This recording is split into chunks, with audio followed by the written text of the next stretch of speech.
Good evening, my friend. Welcome to Hercule Mysteries, where every story begins with a whisper in the dark and ends with the truth in the light.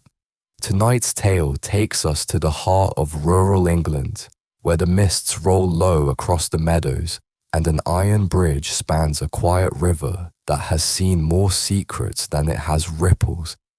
It is a place where time seems to pause, where the church bell marks the hours, where gossip travels faster than the train, and where one autumn morning, the peace of the village of Larchwood was shattered forever. When a body was found beneath the iron bridge, face down in the shallow current, the villagers whispered of accident, or despair, or even divine punishment. But when Hercule Poirot arrived, summoned by an old friend in the local constabulary, he saw something that no one else did. A single footprint where none should have been. A pocket watch stopped not by the fall, but by intent. And the truth waiting to surface like the tide beneath the bridge. So settle in. Dim the lights. Let the rain patter against your window as you listen. For tonight, my friend, we unravel the mystery of murder beneath the iron bridge. Chapter 1. The body beneath the bridge. The morning broke pale and thin, the mist lying across the fields like unspun silk. Along the narrow lane that led to the river, a milk cart clattered softly, its driver humming to himself, until he saw the figure. At first, he thought it a bundle of rags washed down by the rain. Then the shape moved, turning in the gentle flow, and a hand, white and still, caught against the reeds. The milkman's cry echoed through the valley, sharp enough to startle the crows from the trees.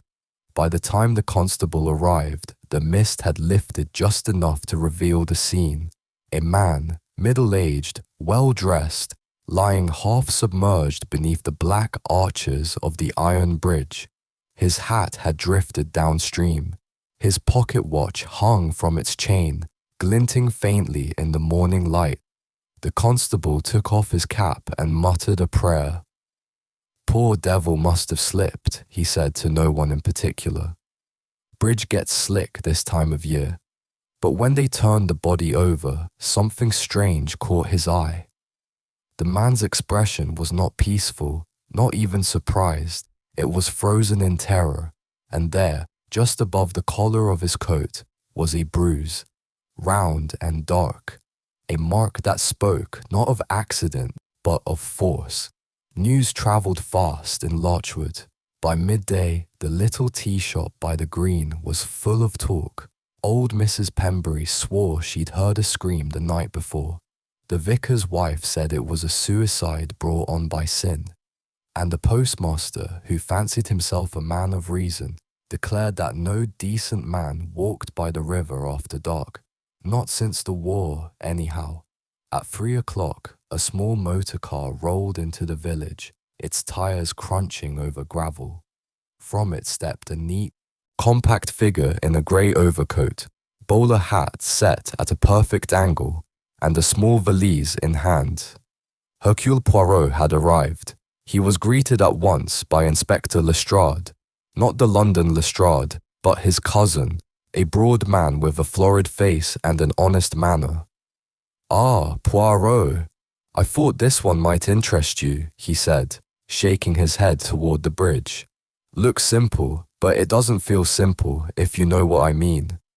"My dear Inspector," said Poirot, eyes twinkling beneath his hat brim, "the day a murder feels simple is the day I retire. But come, show me this poor unfortunate." They walked together to the bridge, where the body now lay covered by a blanket. The sound of the river beneath was slow and heavy, like something breathing in its sleep. Poirot crouched beside the form and lifted the blanket just enough to see the man's face. He studied it closely. The bruise, the water stains, the cut on the wrist that looked far too clean. Then he looked at the boots, one heel worn down, but the other freshly resoled. Curious, murmured Poirot. He stood, brushing the mud from his gloves. The victim, he was right-handed, yes? Lestrade nodded. That's what it looks like. Then he could not have made that mark upon himself. It is on the wrong side of the neck. Lestrade frowned. You mean to say— I mean to say, said Poirot softly, that this man, whoever he was, did not fall. He was placed. They followed the trail up from the riverbank. A faint line of flattened grass led toward the lane, and just beside it, almost invisible against the wet earth, was a footprint, small, precise, the heel narrow. Perhaps a woman's shoe. Poirot's eyes narrowed. He knelt, inspecting it with the care of a jeweler examining a gem. Ah, he whispered, we have a lady in our story. He looked back toward the river, where the bridge arched black and silent against the fog. Tell me, Inspector, he said at last, who was the man? Lestrade flipped open his notebook. Name of Henry Carraway, 43. Accountant, lived up by the Old Mill Road. Married 2 years back. Wife found out just this morning. Poirot's gaze drifted toward the distant houses where smoke rose faintly from chimneys. A married man, he murmured. Ah, but marriage, mon ami, is the greatest mystery of all. The wind stirred the reeds. Somewhere, a church bell began to toll the hour, and beneath the iron bridge, the river whispered secrets it would never tell. Chapter 2. The Widow of Larchwood. The Carraway cottage stood a little apart from the village, where the lane narrowed and the hedges grew unkempt. Smoke rose from a squat brick chimney, straight as a pencil in the damp air. A brass knocker, polished to brilliance, caught what little light the afternoon offered. Inspector Lestrade rapped twice. The door opened almost at once. She was young to be a widow, no more than 30, with dark hair drawn back simply and a complexion too pale for health or sleep. Her morning dress had the uneasy perfection of a garment taken out of paper and put on in haste. Only the eyes seemed older than the rest of her, level, cool, and very, very tired. Mrs. Carraway, said Lestrade, removing his hat. Yes, her voice did not tremble. She stood aside. Please come in. They entered a small sitting room touched by careful hands. Lace antimacassars, a bowl of waxy camellias, a shelf of neat ledgers that did not belong to any housewife. Poirot's gaze travelled in quiet circles, noting the details that houses whisper. A cushion slightly indented on the armchair nearest the fire. A cup ring on the side table that did not match the solitary cup on the tray. A thin rill of ash on the hearthstone, as from a cigarette quickly ground out. I am Hercule Poirot, he said gently, with a small bow. I come, madame, with sympathy, and with questions. May I sit? Of course. She poured tea with precise movements, as though they steadied her. The china was good, early copal, a blue that remembered spring. Poirot accepted his cup and watched the steam rise. When did you last see your husband, madame? After supper. She folded her hands together. The wedding band on her finger was bright, recently polished or often removed. He said he would walk down to the river to clear his head. He took his coat and hat. At what hour would that be? 9:30. And he did not return? No. Her glance moved to the clock on the mantel, a delicate French thing under a glass dome. I fell asleep by the fire around 11. When I woke, it was past midnight. I checked the lane from the window. It was empty. Poirot followed her look to the clock. The hands were set precisely. The dome wore the faint blur of a recent wipe from a damp cloth. On the back of the mantel, almost hidden, a narrow rectangle of dust suggested something small had once rested there and had been removed. A key, perhaps, or a fob. Your husband was accustomed to evening walks, madam. Sometimes he complained of figures dancing before his eyes after a long day with accounts. Henry Carraway kept his work here, Lestrade asked, nodding at the shelf of ledgers. Some of it, he brought home private books for certain clients. Clients? Poirot's eyebrows rose. In Larchwood there are not so many, I think, to require the secrecy, no. Her mouth tightened fractionally. People prefer their finances to remain quiet, Mr. Poirot, even here. Poirot inclined his head as if she had told him something simple and true. And your own movements last night. Lestrade's tone was formal, apologetic. It is only routine, Mrs. Carraway. I understand. She met his eye without flinching. I was at home. Mrs. Penbury, our neighbour, came by just after 8 with broth. I was feeling unwell. She left around 9. After that, I did not leave the house. The maid, Lestrade asked. I let Elsie go early. Her mother is ill. You may ask at number 3 Church Row. Poirot set his cup down. Madame, I regret to speak of painful things. Your husband, did he wear habitually a pocket watch? She blinked once. Yes, it was his father's, gold, with an engraving inside the case. I gave it to him as a wedding present after I had it cleaned. Her breath hitched, the first crack in the even voice. You found it? At the river, Lestrade answered. The constable who first arrived made a note. Gold watch on chain, visible, but... He glanced at Poirot. By the time we inventoried the effects at the station, it was not among them.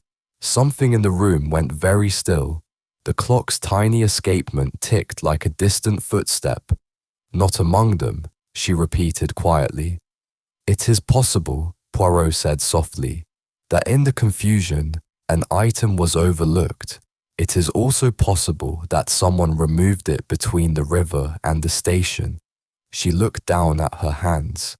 The knuckles had the faint redness of someone who has washed them too much, too recently. Who would do such a thing? The pocket watch was distinctive, Poirot asked.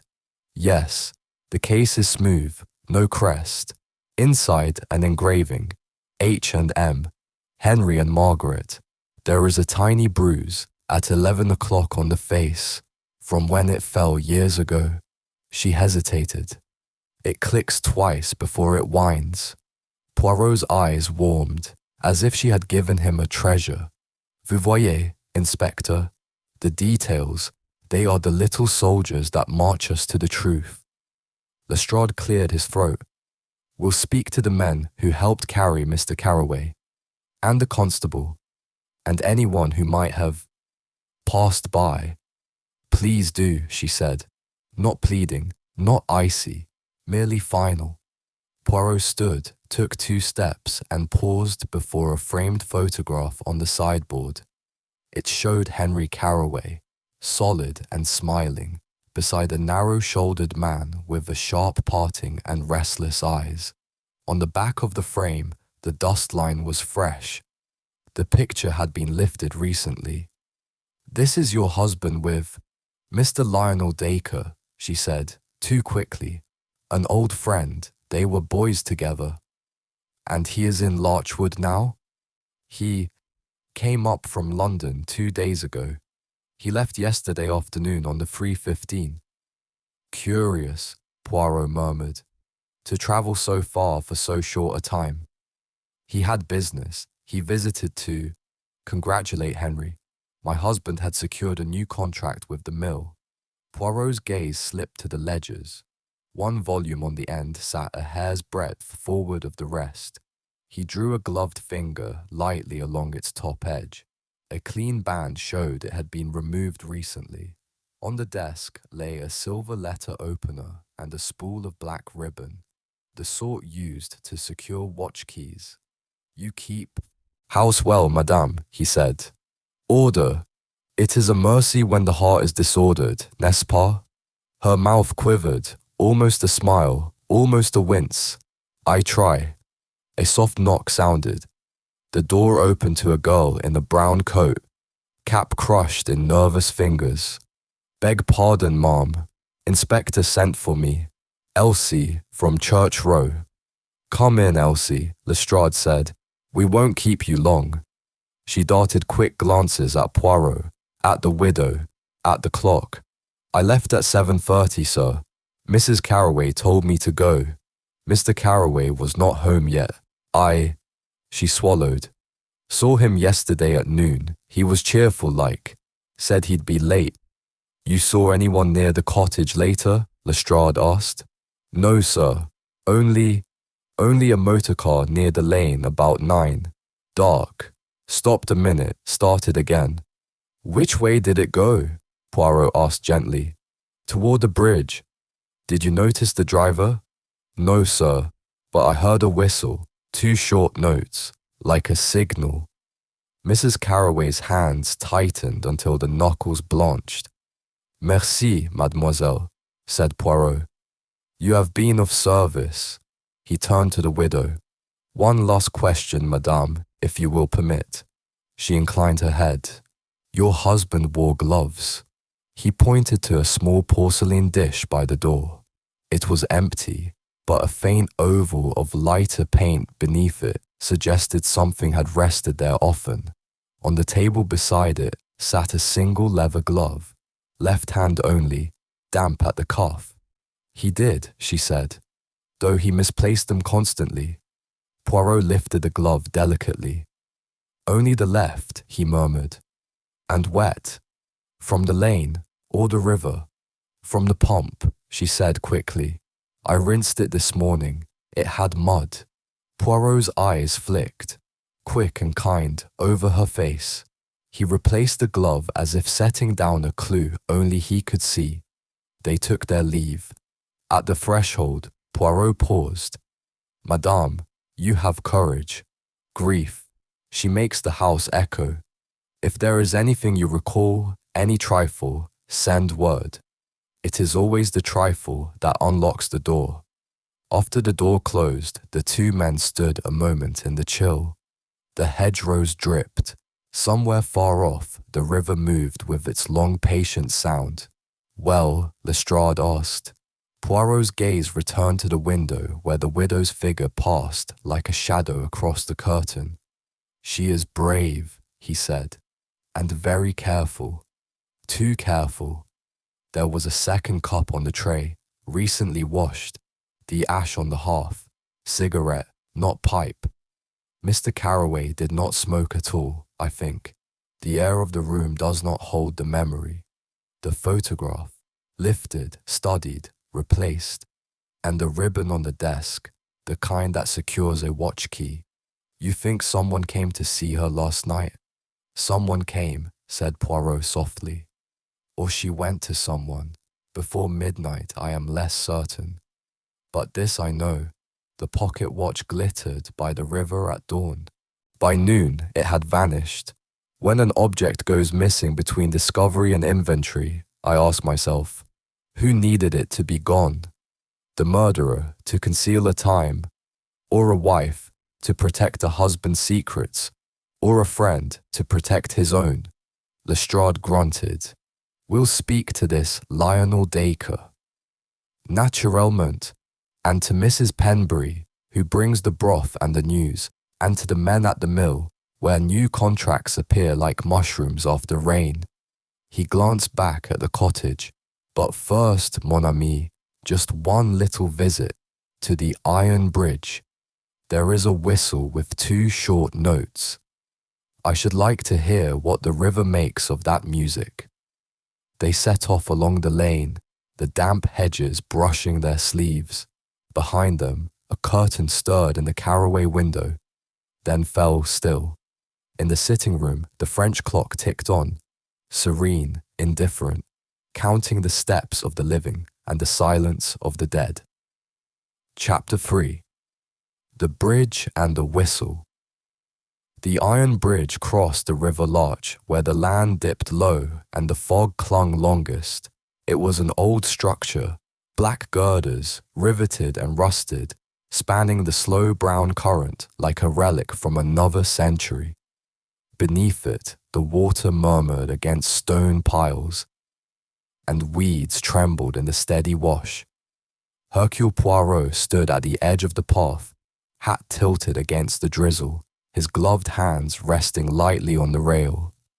Inspector Lestrade, coat collar turned up, stamped his feet for warmth. Cold enough to freeze the Thames solid, he muttered. Never liked this spot. Locals say the river keeps things, holds on to them. Poirot nodded absently.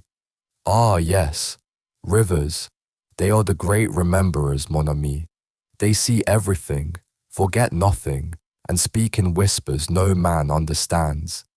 He knelt and touched the damp earth where the grass was flattened. Here they found him, yes? Just there, said Lestrade, pointing to the shallow where reeds bent under the flow. Carraway's coat caught on that post. Poirot examined the ground with careful patience. The constables had trampled most of the original marks, but small truths still lingered. A fragment of cloth snagged on iron, a heel print leading not toward the bridge but away from it, into the trees. Interesting, Poirot murmured. The grass bends that way. He did not fall from above. He was dragged, at least for some feet. Lestrade squinted. Dragged, but the slope steep, the mud slippery. No sign of struggle. Ah, but one does not struggle when one is already dead, said Poirot softly. Observe too, the mud on this post. It is higher than the waterline. Someone rested a hand here, steadying themselves while lowering the body. Lestrade crouched beside him, tracing the mark with a fingertip. Could be, but then who? And why risk being seen? Poirot's gaze drifted upward to the underside of the bridge, a dark tangle of beams and bolts. There, faint but visible, hung a small strand of something pale and fibrous. He drew it free with a delicate motion. Wool, he said, grey, perhaps from a lady's scarf, and yet not torn by accident. It was caught on purpose. On purpose? Poirot smiled faintly. Oui. Because the lady leaned too far. She looked down to make sure the work was finished. Lestrade frowned. The maid said she heard a whistle, 2 short notes. You think that was a signal? Poirot straightened. The fog pressed close around them, thick and living. A signal, yes. 2 notes, not random, not nervous. It speaks of habit, perhaps a private code, a lover's sign, or a call used by accomplices. The kind of sound that means nothing to one who does not expect it. He looked toward the far bank, where the path curved behind a hedge and vanished toward the mill road. Someone stood there, I think. Someone who answered that whistle.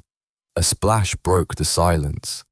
A heron rising slow and wide from the reeds. Poirot watched it disappear into the mist. Tell me, Inspector, he said quietly, who owns that cottage yonder near the bend? That one. Belongs to a Mr. Lionel Dacre. Rented it 2 weeks ago, just before he came up from London. Why? Poirot's moustache twitched upward. Because, mon ami, I have noticed from the angle of the footprints that the person who dragged the body came from that very direction. And you will recall, Mrs. Carraway said our Mr. Dacre left on the 3:15 train yesterday. Lestrade nodded slowly. He did. At least that's what she told us. Then perhaps we shall visit the station master and ask if he remembers such a traveller. The truth, she takes many trains, but not always the one expected. They left the bridge and walked toward the village. The fog thinned where the hedges opened, revealing the square tower of St. Agnes Church and the faint outline of cottages beyond. A figure waited near the stile, short, round, wrapped in shawls. Morning, Mr. Poirot, called Mrs. Pembury, her voice sharp as vinegar. Terrible thing, terrible. Never thought poor Mr. Carroway would come to such an end. Poirot bowed slightly. Madame Pembury, you are up early. The grief, it does not let the village sleep. Sleep? Not with all that talk. Folks saying it was an accident, others saying murder. But I said from the start, there was something wicked in that house. I saw lights near midnight. I did. From my back window you can see straight down the lane. 2 figures by the gate. 2, said Poirot. Yes, sir. 1 tall, that'd be Mr. Carroway, I suppose, and 1 smaller, cloaked. Could have been a woman, could have been a man. Hard to say in the fog. They stood close, like they was arguing. Poirot's eyes gleamed. And you saw which way they went. Toward the bridge. Didn't stay to watch long, though. My old bones don't like the cold. You heard. No whistle. She pursed her lips. I did. Twice. Soft, like from a child's tin flute. Gave me the shivers. Merci, madame. You have been most observant. Poirot tipped his hat. The eyes of Larchwood are keen indeed. As they walked on, Lestrade muttered, 2 figures by the gate. That could be the wife, or anyone. But if the second person wasn't her, then she lied, said Poirot, and not for the first time. They reached the station at 9:30. The small red brick building smelled of coal smoke and wet leaves. Inside, the station master, a stout man with a greying beard, polished his spectacles as they approached. Ah, morning, Inspector. Terrible business about Mr. Carroway. Yes, said Lestrade. We're checking about trains. Yesterday, the 3:15 to London. Did you see a passenger named Lionel Dacre? Dark hair, smart coat, travelling alone. The station master frowned. Can't say I did, sir. Only 4 boarded that train. Miss Gray with her dog, the vicar's niece, old Mr. Haddon from the mill, and a stranger, tall fellow in a brown hat. But that man bought no ticket. He stepped off just before departure. Said he'd changed his mind. Poirot leaned forward. A tall man, you say? Perhaps nervous. Did he carry a case? Yes, a small black one. Left the platform just as the whistle blew. And he went back toward the village. Poirot smiled, eyes half closed. Then perhaps, mon cher Lestrade, our Mr. Dacre did not go to London at all. He simply vanished, into the fog. Lestrade exhaled. And if he stayed behind, he might have met Carroway by the bridge later that night. Just so. The tall man, the signal, the dragging of the body, all fit neatly.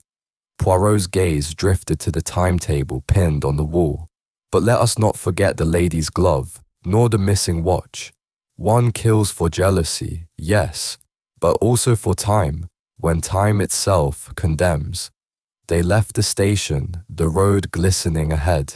A light drizzle began again, thin and relentless. Poirot drew his coat close and looked back toward the bridge, its iron ribs fading into mist. The bridge, he murmured, is a fine thing, Inspector. Strong, silent, eternal. But beneath it, even the strongest secrets rust. We must find who waits there still, before the river carries them all away. The bell of St. Agnes tolled 10. Somewhere across the fields, a whistle blew. 2 short notes, sharp and hollow. Poirot stopped dead, head tilted, listening. Ah, he said softly. Do you hear it, Lestrade? The inspector's face paled. Yes, but where the devil did it come from? Poirot smiled, eyes alight with certainty. From the mill road, mon ami, and that, I think, is where our next answer waits.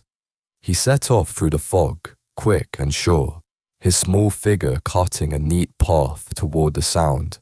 Behind him, the iron bridge loomed, black against the water, patient, unblinking, and ready to keep its secrets a little longer. Chapter 4. The man from the mill road. The old larchwood mill stood where the river curved north, its great wheel long motionless, moss creeping over the paddles. The windows stared blankly, half shuttered, and from the high roof hung the black silhouettes of rooks. Hercule Poirot and Inspector Lestrade approached along the narrow path that wound past the weir. The air smelled of wet timber and rust. A faint hum came from within. Not the machinery of industry, but the steady thud of boots on wood and the low murmur of voices. The foreman, a large man with shoulders like sacks of grain, met them at the door. "Morning, gents. You're looking for Mr. Dacre, I expect. He's not been in since yesterday." "Ah," said Poirot. "Then perhaps you can tell us why he rented a cottage near the bridge. Oui." The man scratched his beard, said he wanted quiet. He came from London, talked fine, knew his sums, said he was helping Mr. Carraway with the mill accounts, the new contract and all that. Lestrade perked up. "What new contract?" The foreman shifted uncomfortably. "Well, there's been talk. The owners are thinking of selling half the property to a company in Manchester. Some bookkeeping to square before the deal." Carraway was handling the figures. Poirot's eyes gleamed. "And perhaps Monsieur Dacre helped to, shall we say, adjust them." The foreman coughed. "Wouldn't know about that, sir. Only that the two were seen together a fair bit, arguing sometimes. Last I saw, they went into the mill office after hours 3 nights ago. Mr. Dacre left alone, late. And Carraway didn't see him after that till they found him." Poirot and Lestrade entered the office. A cramped space that smelled of ink and damp paper. On the desk, ledgers lay stacked in neat columns, and beside them a bottle of brandy, half full. The fire in the grate had gone out, leaving a crust of white ash. Poirot ran a gloved finger along the desk, then turned to the shelves. "Mon cher, you see, dust here, but not here. One book has been removed recently." Lestrade leaned closer. "You think it's the same missing ledger from Carraway's house?" "I am certain of it. The marks are identical, the spacing precise, the hand meticulous. He was a man of order. He would never leave such gaps." On the floor, beneath the chair, Poirot found a scrap of paper, torn from a notebook, smeared with grease. He held it to the light, a list of numbers, and beneath them, one line scrawled in haste: "Bridge, 9:45, whistle twice." Lestrade whistled under his breath. "That settles it. Dacre met him there." Poirot shook his head slowly. "No, mon ami. It tells us they planned to meet. It does not tell us who left that meeting alive." He folded the note carefully. "Observe, the ink, blurred at the edges. It was written in damp air, perhaps outdoors. Someone dropped it after the fact, when nerves betrayed them. They stepped outside. The drizzle had thickened into rain.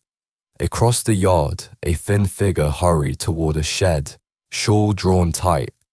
Poirot's keen eyes caught the movement. "Madame," he called. "A moment, s'il vous plaît."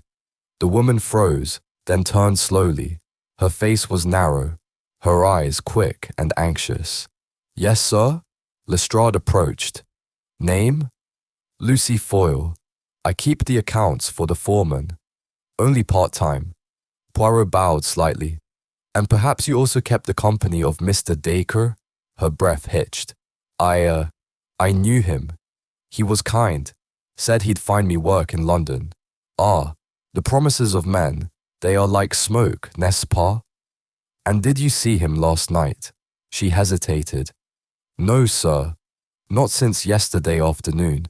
He came to fetch a parcel from the office, said he was leaving for the city, asked if the bridge road was clear. That's all." "Did he mention Mr. Carraway?" Her eyes flicked to Lestrade, then away. "Only that he was late with some papers. He looked frightened. like he'd seen something he shouldn't. Poirot studied her face. Mademoiselle, the truth. It is the gentlest mercy. Tell me, did you hear a whistle? Her hands clenched on her shawl. Yes, around 10. 2 short blasts. I thought it was the mill night guard. Then I saw a lantern down by the river bank, moving slow. Merci, said Poirot softly. You have told us what we needed. When she was gone, Lestrade turned to him. Well, that nails it. Dacre called him to the bridge. They argued. Dacre killed him. The end. Poirot smiled faintly. If only life was so accommodating to inspectors, my friend. But no, we are missing something vital. Such as the watch. Poirot's tone grew pensive. You recall the engraving, H&M. Henry and Margaret. The watch vanished between the river and the station. But I begin to suspect it was never there at all. Someone removed it before dawn, not after. You think she took it? Poirot's eyes narrowed. Perhaps, or perhaps she gave it to another. The watch, it is more than sentimental. It tells time. And if the time it stopped does not match the hour of death, then the alibi collapses. Lestrade rubbed his chin. Then we must find it. Indeed, said Poirot. And we shall. But first, a small diversion. We will visit the station again, and speak not to the master, but to the porter. It is always the man who carries the luggage who remembers the truth.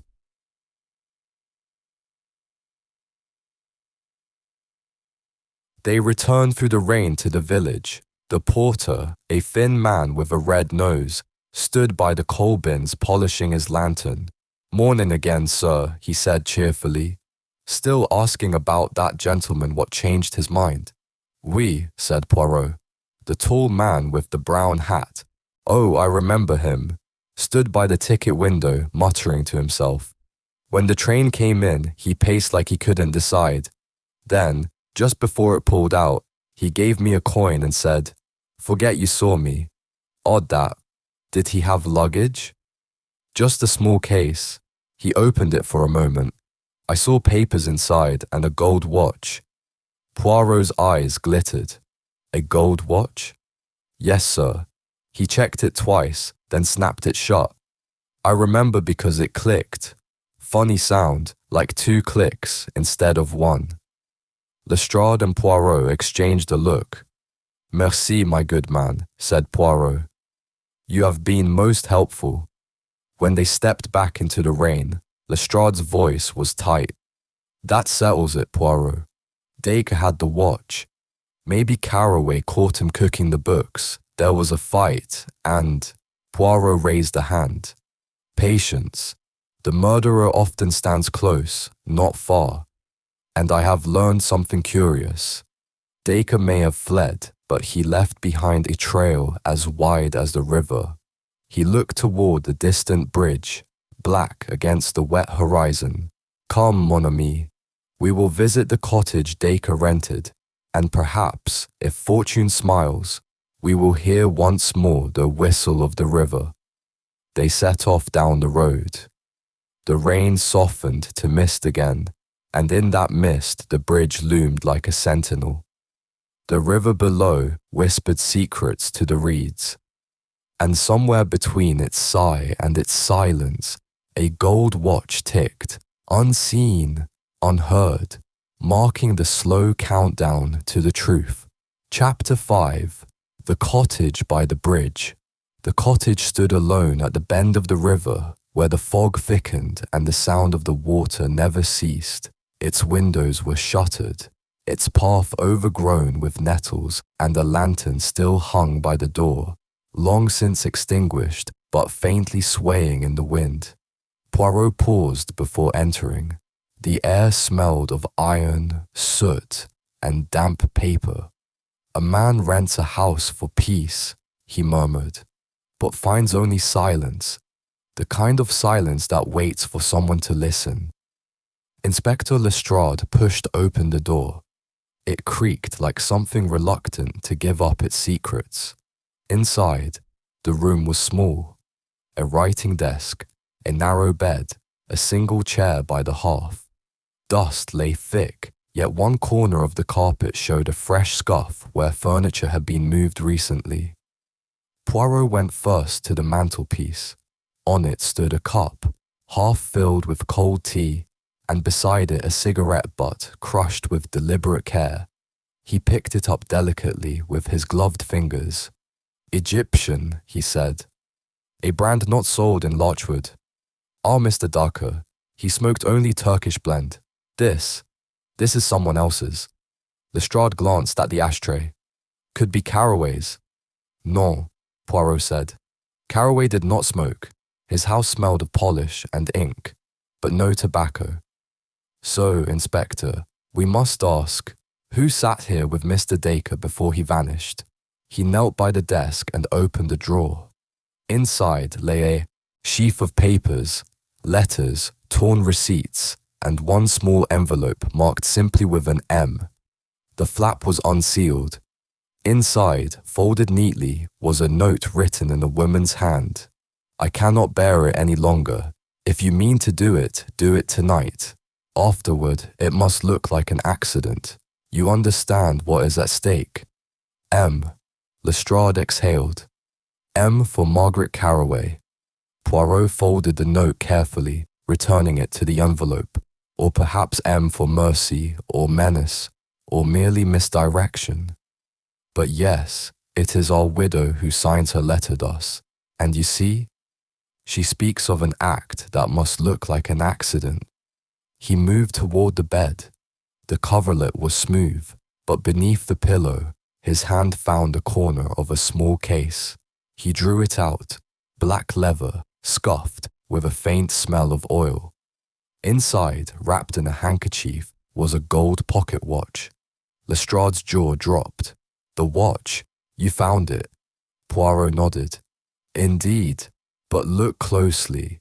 The hands are stopped at 9:45, the time they plan to meet, yet the mechanism is intact. It was not broken by water, nor by fall. Someone turned the stem, stopped it deliberately. Lestrade frowned. To fake the time of death? Exactement. And who would wish to change the time?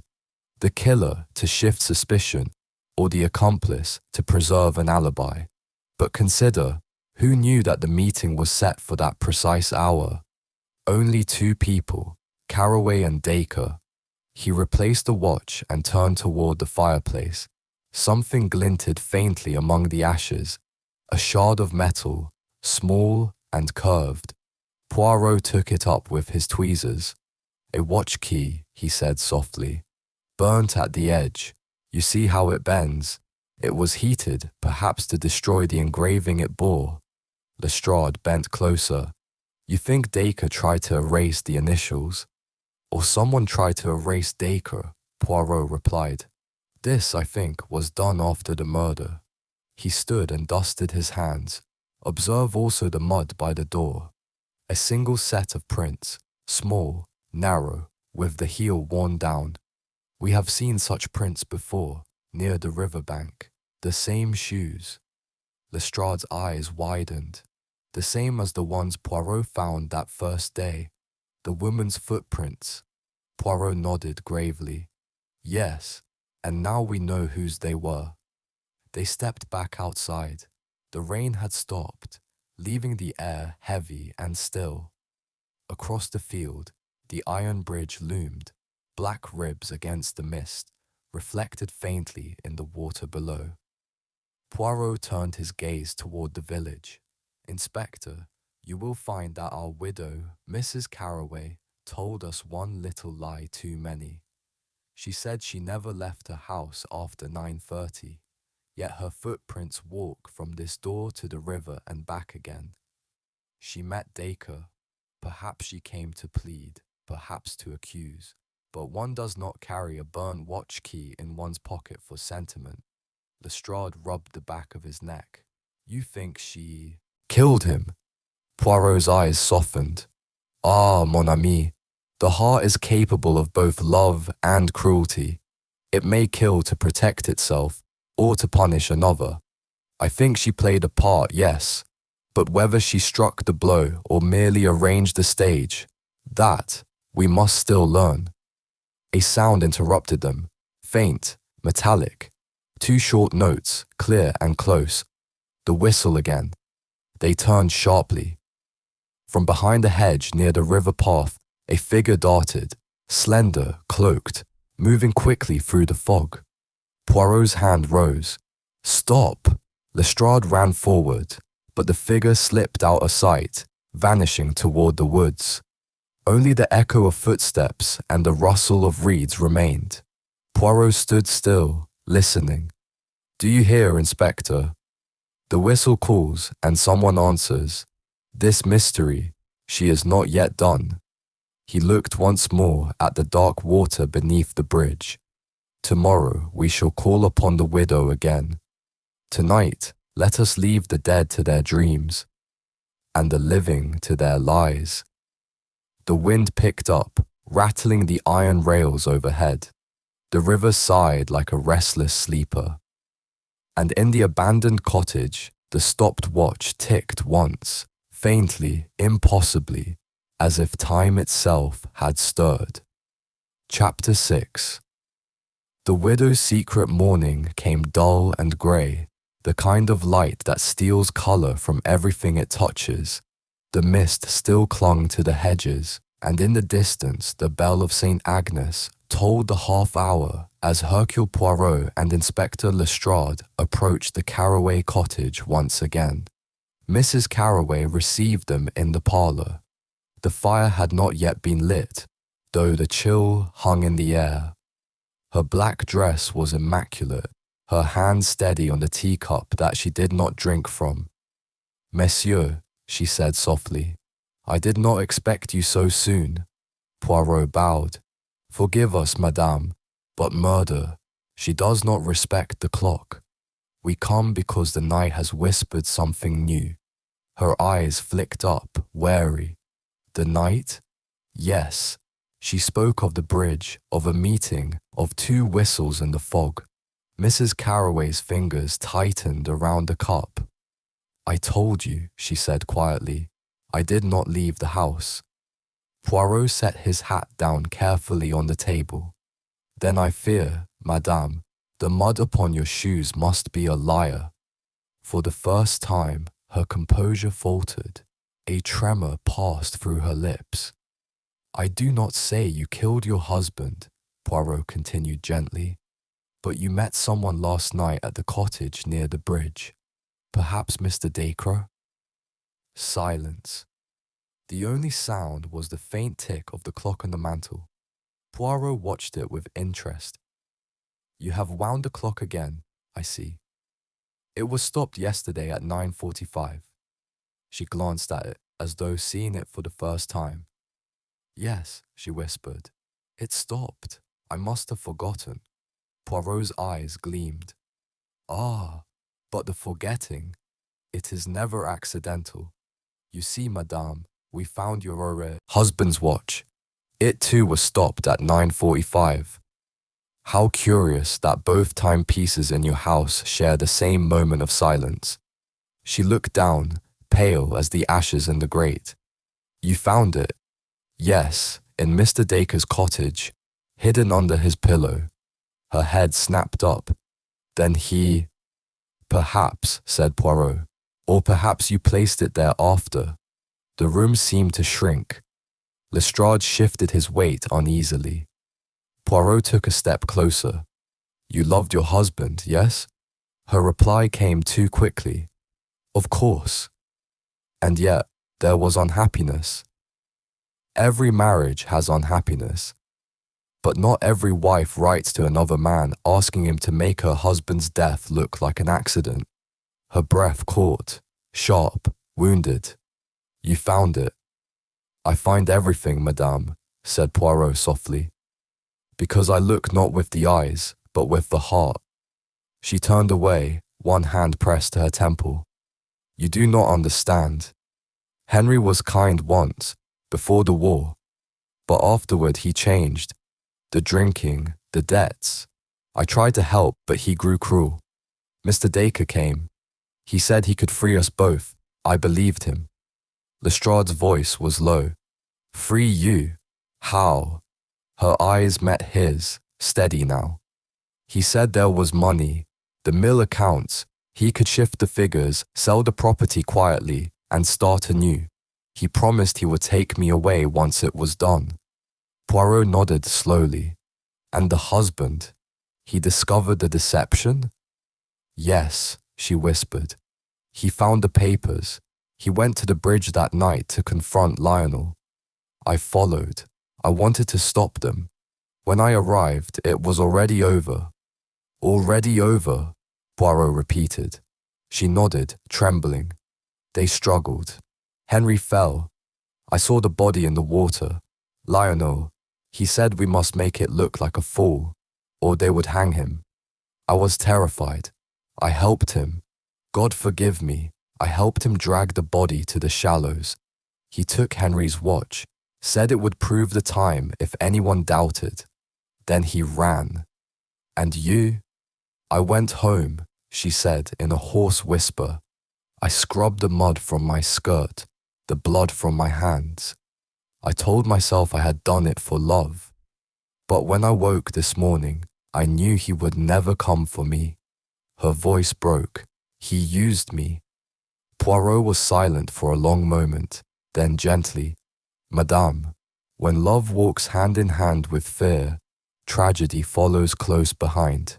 Lestrade stepped forward. We'll issue a warrant for Dacre. He can't have gone far. Poirot's gaze lingered on the widow. You say you saw your husband fall, but you are certain it was a fall. She hesitated. I think so. It was dark. And yet the bruise upon his neck, Poirot said quietly, was made not by a fall, but by a hand. Perhaps Lionel's, or perhaps... He did not finish. The widow's eyes widened. No, she said. No, I swear it was him. Poirot bowed his head slightly. Perhaps, and yet, I find myself asking one small question. Why did you wind the clock again this morning, when it had stopped at the hour your husband died? Her lips parted, but no sound came. Because, Poirot said softly, you could not bear the silence of that moment. You wished time to move again, to wash away what cannot be undone. A tear slid down her cheek. Will they hang him? If he is guilty, said Lestrade. And if he is not, she whispered. Poirot looked at her steadily. Then someone else must be. Outside, the fog pressed against the windows like a living thing. The river, unseen, murmured beneath the bridge. Poirot took up his hat. Madame, I thank you for your honesty. I will find Mr. Dacre. But when I do, we shall learn not only who struck the blow, but why you allowed it. He inclined his head and stepped into the cold air. Lestrade followed. She's hiding something, the inspector said. Oui, said Poirot. Something very small, but the small things, they are always the most dangerous. Come, mon ami. The timepiece stops at 9:45, but the truth, she has not yet begun to tick. They walked back toward the bridge. Behind them, the Caraway house stood still and dark, the smoke from its chimney rising like a faint ghost into the morning mist. Chapter 7. The Trap. At the station. By noon the fog had thinned to a pale silver, drifting above the fields like breath on glass. The village stirred with its usual quiet rhythm, the bell at St. Agnes marking the hours, the blacksmith's hammer echoing faintly down the lane. Yet beneath that calm, a new tension hummed. Word had spread that Hercule Poirot was setting a trap.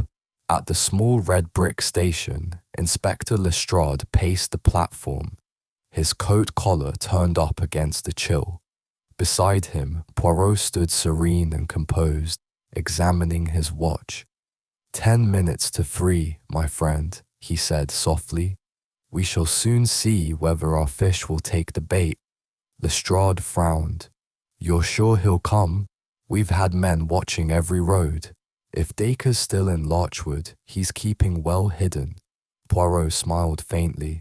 Ah, but a man who believes himself clever always seeks to tidy the scene behind him. He cannot resist one last act of control. I have arranged something he will find irresistible. He nodded toward the far end of the platform, where a porter was pinning a notice to the board. It read, "Lost property. Gold watch recovered near Iron Bridge, to be claimed with proof of ownership." Lestrade glanced at it. So that's your plan? You think he'll stroll in to claim it? But of course. He knows the police suspect him. He knows the watch condemns him. Yet curiosity, she is the stronger master. He must see whether we have the real watch, or only a pretense. Poirot's eyes twinkled. And we, mon ami, have both. The inspector chuckled, despite himself. You're a devil for details, Poirot.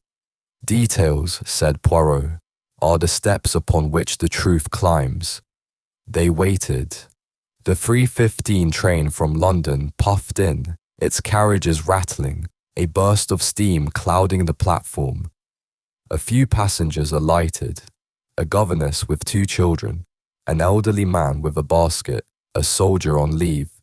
Then, as the smoke cleared, a tall figure appeared at the far gate. Lionel Dacre. He looked thinner than before, unshaven, his brown hat pulled low. His eyes darted about, quick and restless, and his right hand clutched a small black case. When he saw the notice on the board, he froze. Then, slowly, he began to walk toward it. Lestrade's men, disguised as porters, edged closer. Poirot did not move. Dacre studied the notice for a long moment, then turned toward the ticket window. "I'm here about a watch," he said, voice calm but tight. "Gold. Belonged to Mr. Henry Carraway." The clerk, playing his part well, nodded. "Aye, sir. We found it. You'll just need to show proof it's yours." Dacre reached into his coat. "Proof? The engraving inside reads H and M. That enough?" At that instant, Poirot stepped forward. "Ah, monsieur, I see you have come for your inheritance, yes? How fortunate. We were just speaking of you." Dacre's face drained of colour. "Poirot," he muttered. "The same," said Poirot, smiling pleasantly. "I had feared you missed your train, but clearly you prefer the local air." "I've done nothing wrong." Dacre's voice rose. "Carraway slipped. I tried to save him." "Indeed?" Poirot tilted his head. "Then why hide his watch under your pillow?" Dacre faltered. I was afraid it would be found on me. People talk." "Yes, they do," said Poirot softly. "And they also remember. The station porter recalls you checking that very watch the morning after the murder." Lestrade stepped forward. "Lionel Dacre, I'm placing you under arrest for the murder of Henry Carraway." Dacre's eyes darted wildly. "You fools! You don't understand. She was there too." Poirot's hand lifted. "Ah, so you admit she was at the bridge?" "She followed me," Dacre said desperately. "Said she wanted to stop him. But when Carraway saw the letters, he flew at me. He choked. I swear he choked first. She screamed. I thought he was dead already." "Then you dragged him to the water," said Poirot quietly, "to make it look like a fool." Dacre's shoulders slumped. "Yes, I thought she'd help me, but she turned cold, told me to go, said she'd say nothing. I took the watch because she said it would prove I was there too long." Poirot studied him with deep sadness. "And did she tell you also to stop it at 9:45? Dacre blinked. "No, she did that herself. She said the police would believe he died then, while she was at home. I didn't think she'd dare." Lestrade's voice was grim. "So she planned the time. You carried it out." Dacre shook his head wildly. I didn't mean to kill him. Poirot sighed. Ah, monsieur, intent. It is a fragile thing. Like the bridge, it bears more weight than it was built for. Lestrade's men stepped in, taking Dacre by the arms. As they led him away, the villagers who had gathered nearby whispered among themselves. Poirot remained still, watching the man disappear into the mist that rolled again across the tracks. When the sound of the train faded, Lestrade turned. Well, Poirot, I suppose that's that. He's confessed enough to hang himself. Poirot looked thoughtful. Perhaps, but tell me, Inspector, does a confession always reveal the whole truth, or only the part a man believes will save him? Lestrade frowned. You mean? Poirot tapped the bridge of his nose. I mean that I do not yet see why our widow wrote those words. If you mean to do it tonight. She expected death, yes, but whose? He looked back down the track where Dacre had vanished. Let us visit Mrs. Carroway once more, mon ami. When a lie breaks, it makes a sound even the fog cannot hide. The wind rose, carrying the distant toll of the church bell. Poirot set off toward the village, his small figure precise against the pale horizon, and the whistle of the departing train faded like the last breath of a secret too long kept. Chapter 8. The Final Confrontation. Evening returned to Larchwood like a slow closing curtain. The fog was back, soft and spectral, drifting through the churchyard and settling around the iron bridge as though it meant to listen. Lights glowed in the constable's office, where 3 figures waited. The widow, pale and rigid in her black shawl, Lionel Dacre, guarded but defiant, and Inspector Lestrade, whose pen scratched steadily over the report. The door opened. Hercule Poirot entered, immaculate as ever, the damp of the river on his shoes and calm certainty in his eyes. Messieurs, madame, he said, bowing slightly. The hour has come. I beg of you a little patience. The river has carried many lies today. Let us see which ones sink and which ones float. Lestrade straightened.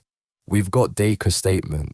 He admits dragging the body, and we've enough to hold him. Poirot nodded. So he has told you what he thinks will save him, but not what will condemn him. Shall we begin? He turned first to Dacre. Monsieur, you say you did not mean to kill Henry Carroway. You fought. He fell. Yet the bruise on his neck speaks of hands, not water, not stone. Dacre's voice cracked. He was choking me. I pushed him away, that's all. Poirot's tone was almost kind.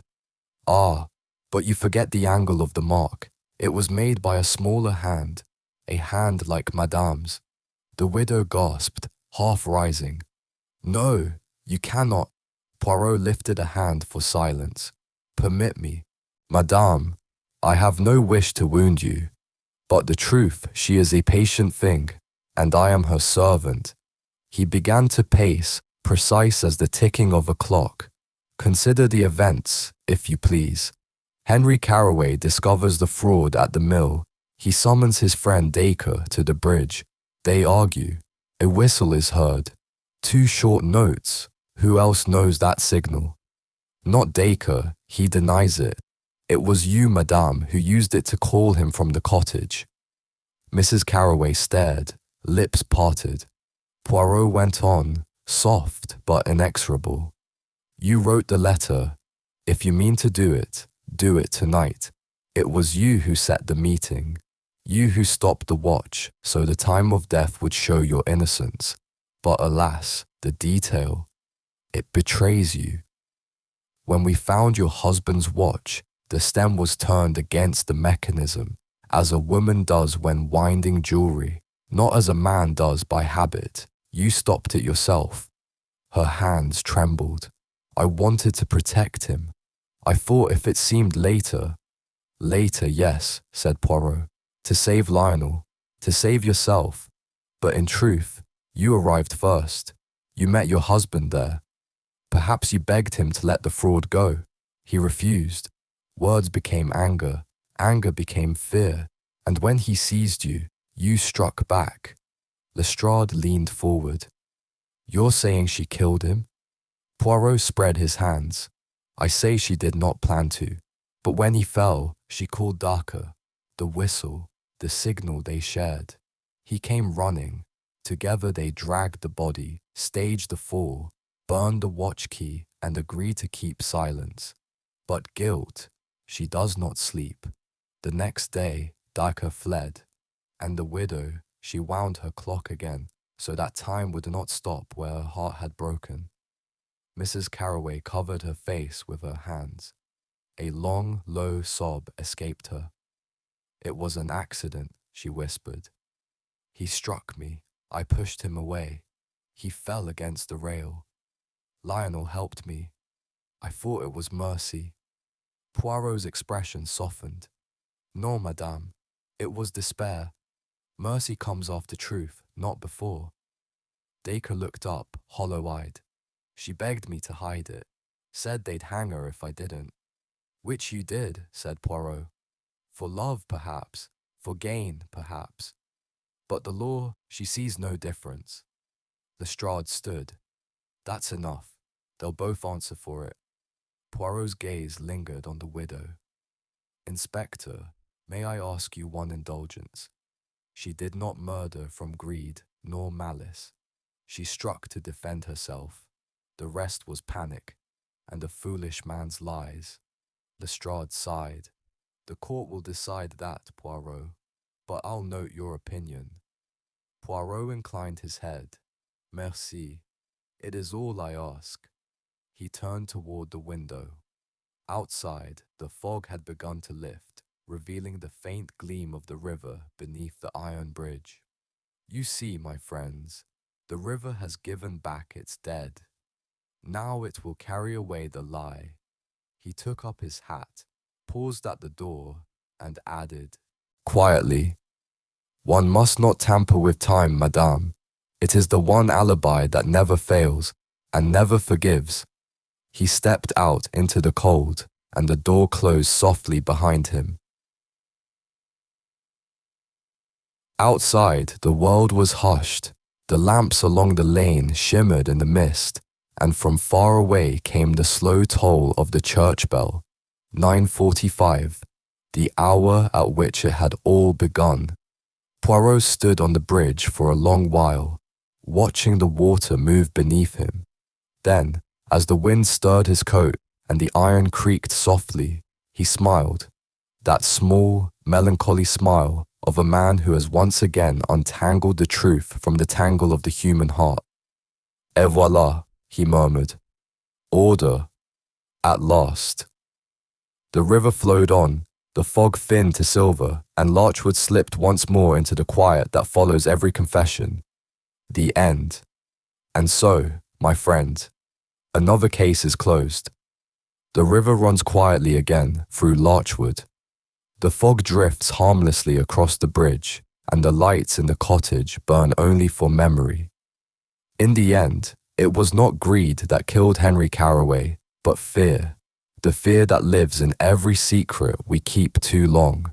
Love twisted by guilt, loyalty clouded by lies and time. The one witness that cannot be bribed. Hercule Poirot once said, "It is the little grey cells, yes, but also the little truths of the heart, and tonight they have spoken. So rest easy, mon ami. Let the mystery fade into the mist, and the sound of the river carry you towards sleep.